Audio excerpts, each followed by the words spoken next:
Bonjour et bienvenue sur Médien TV. C'est un 36e sommet de l'Union africaine qui s'est plutôt très bien passé pour le Maroc. Aucune mention de la question du Sahara marocain n'y a été faite dans le communiqué final de cette rencontre des chefs d'État, ce qui signifie que seule l'ONU est habilitée à gérer ce dossier comme l'exige le Maroc. Une victoire donc diplomatique pour le Royaume que nous allons évoquer avec notre invité. Il s'agit de l'analyste politique Driss Issaoui. Bonjour à vous Driss Issaoui et merci d'avoir accepté notre invitation. Bonjour Sir Omar, merci à vous. Alors, comme je le disais, c'est un fait marquant qu'il faut retenir à l'issue de ce 36e sommet de l'Union africaine. Aucune mention du Sahara marocain dans la déclaration finale. On n'était pas habitué à ce genre d'événement. Alors, que se passe-t-il à l'Union africaine ?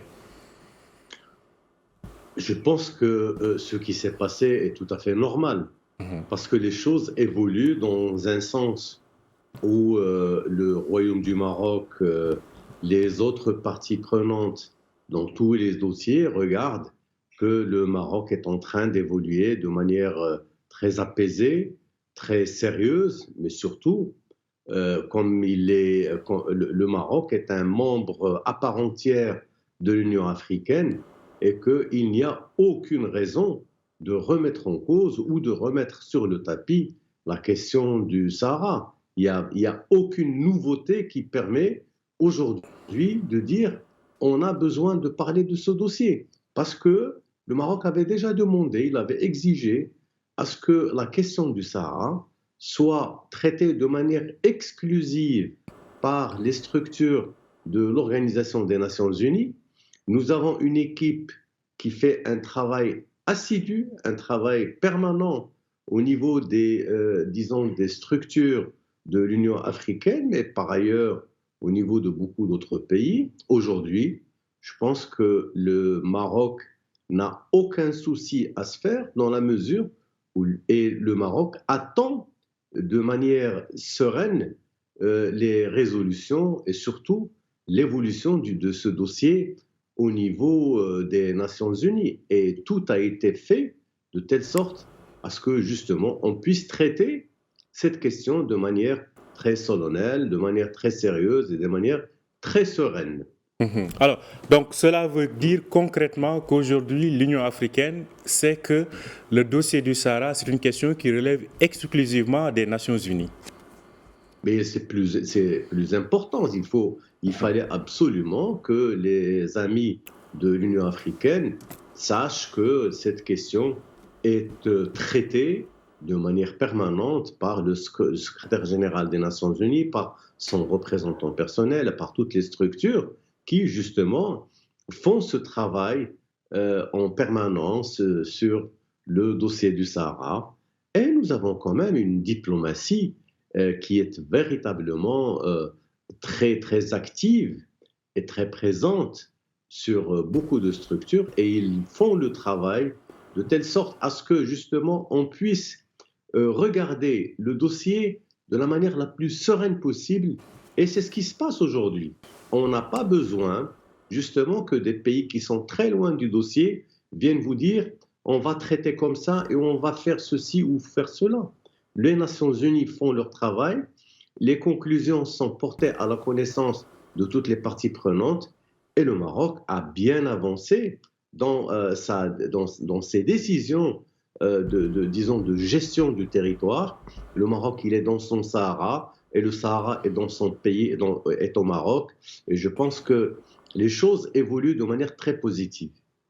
Alors, est-ce que vous pensez que dans la durée, parce qu'on imagine que ceci ne fait pas plaisir à tout le monde au sein de l'Union africaine, pensez-vous que dans la durée, on peut dire que désormais, cette question du Sahara par rapport à l'implication de l'Union africaine est définitivement, disons, évacuée ?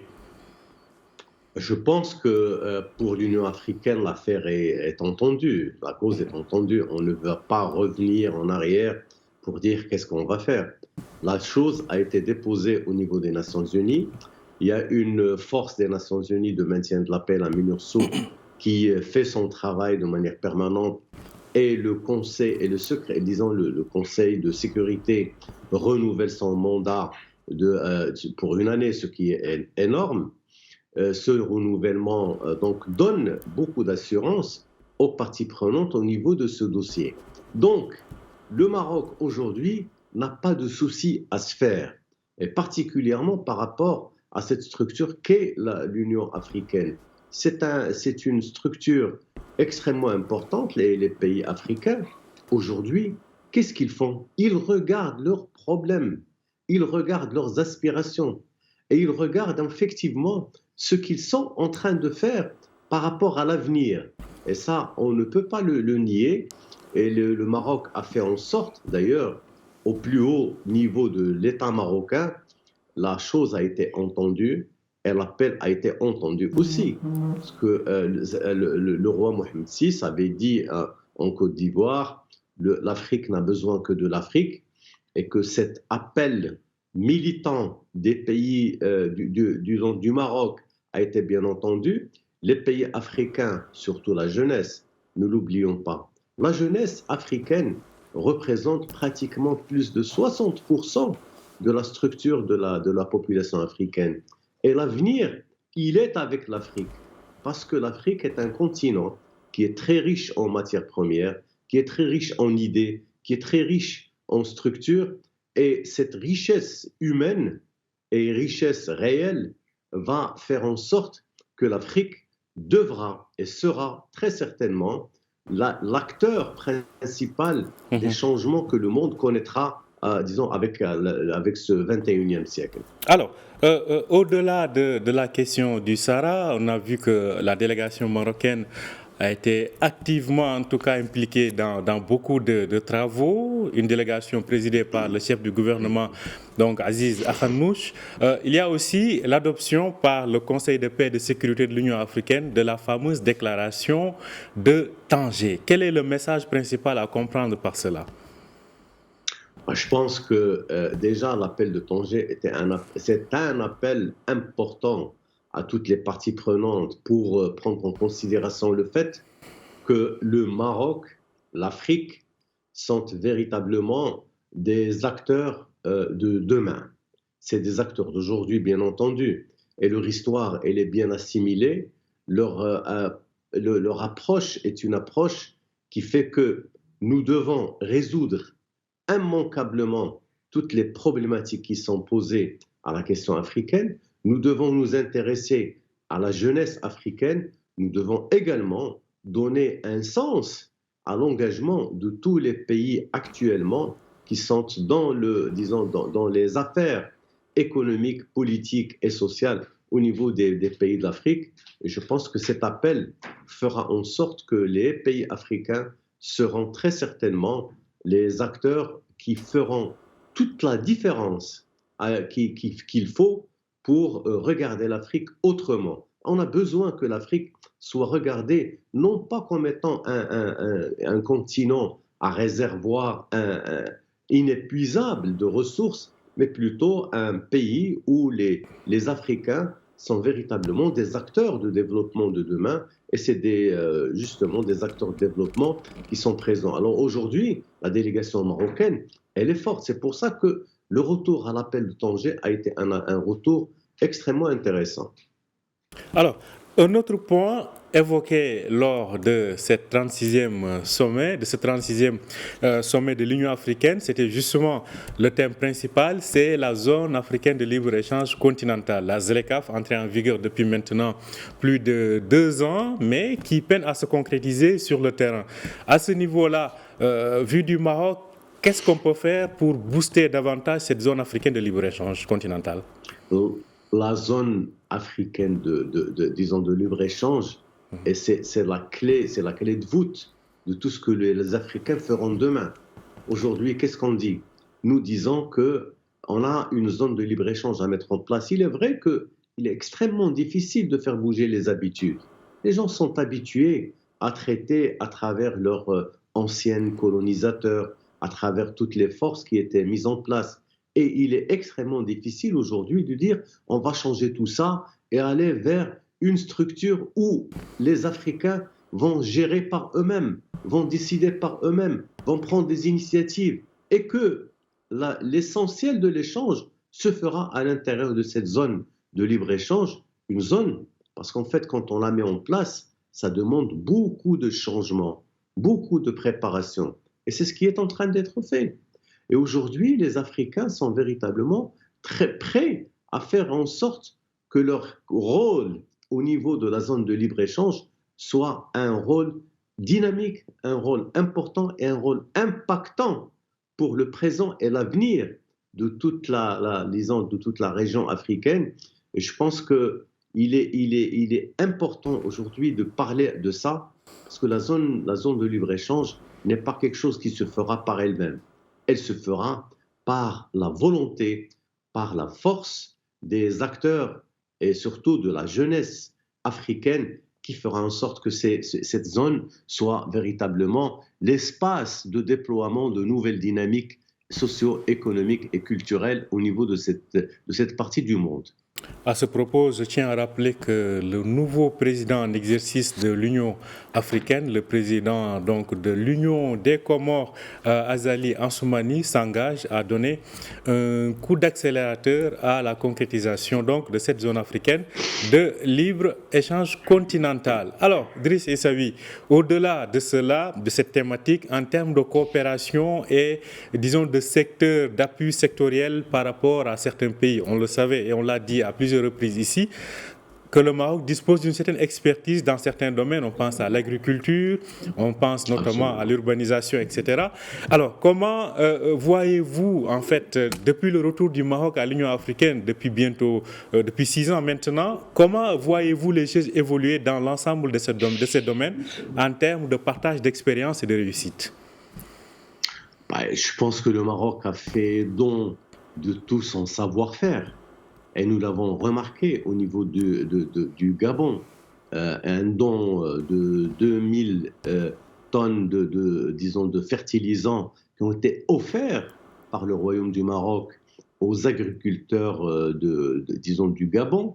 Et c'est un travail qui est extrêmement important et qui est dirigé par l'Office chérifien des phosphates, qui a une grande présence au niveau de l'Afrique.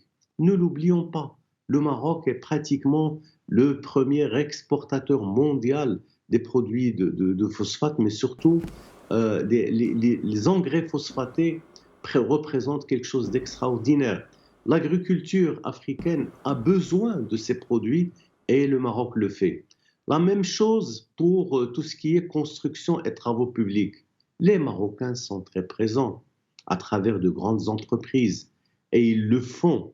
Ils le font non seulement à travers un travail gouvernemental, mais un travail du secteur privé, où les Marocains sont très présents, ils font leur travail et ils présentent et ils investissent énormément dans des projets d'avenir au niveau des pays africains. Nous avons également la téléphonie mobile, où le Maroc est très présent. Le secteur bancaire, ne l'oublions pas, est un secteur très important et vital pour l'Afrique, parce que les Marocains ont justement réussi cette transition pour faire de l'Afrique un pays, enfin une zone où les Africains gèrent par eux-mêmes, créent par eux-mêmes et gèrent leur richesse eux-mêmes. Ils n'ont pas besoin de personnes qui viennent le faire à leur place. Et c'est ça le plus important.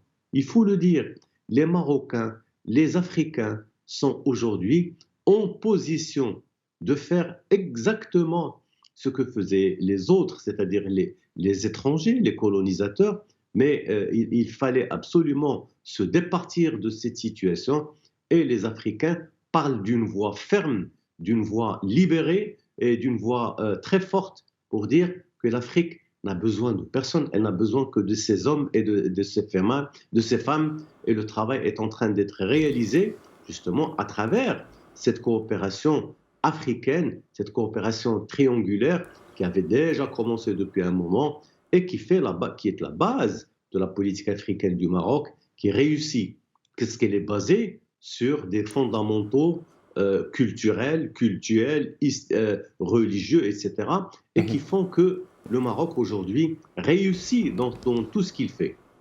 Alors, une dernière question, Driss Issaoui, assez rapidement. Je le disais tout à l'heure, le nouveau président en exercice de l'UA, c'est le président de l'Union des Comores, donc Azali Ansoumani, disons, un partenaire plutôt favorable pour le Maroc.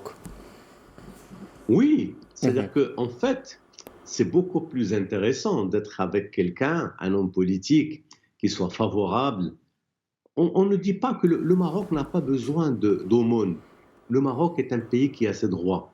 Le Maroc, il a une histoire très profonde, des racines plongées dans l'histoire de pratiquement 13 siècles. On a commencé le XIIIe siècle. On est un État moderne, un État, disons, libéral et libéré de toutes les contraintes. Donc je pense que les Africains iront dans le sens de ce royaume qui ouvre toutes les perspectives de développement pour tous les pays africains, pour toute la jeunesse africaine.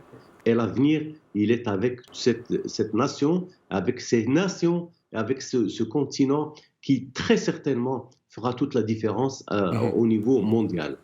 Merci à vous, Driss Issaoui. Je rappelle que vous êtes analyste politique. Vous nous parliez donc depuis Rabat sur les conclusions de ce 36e sommet de l'Union africaine. Merci à vous d'avoir accepté notre invitation encore une fois. Merci, mon ami. Merci à vous aussi de nous avoir suivis au Maroc et à travers le continent. Très bonne journée, bonne suite de programme sur Médien TV.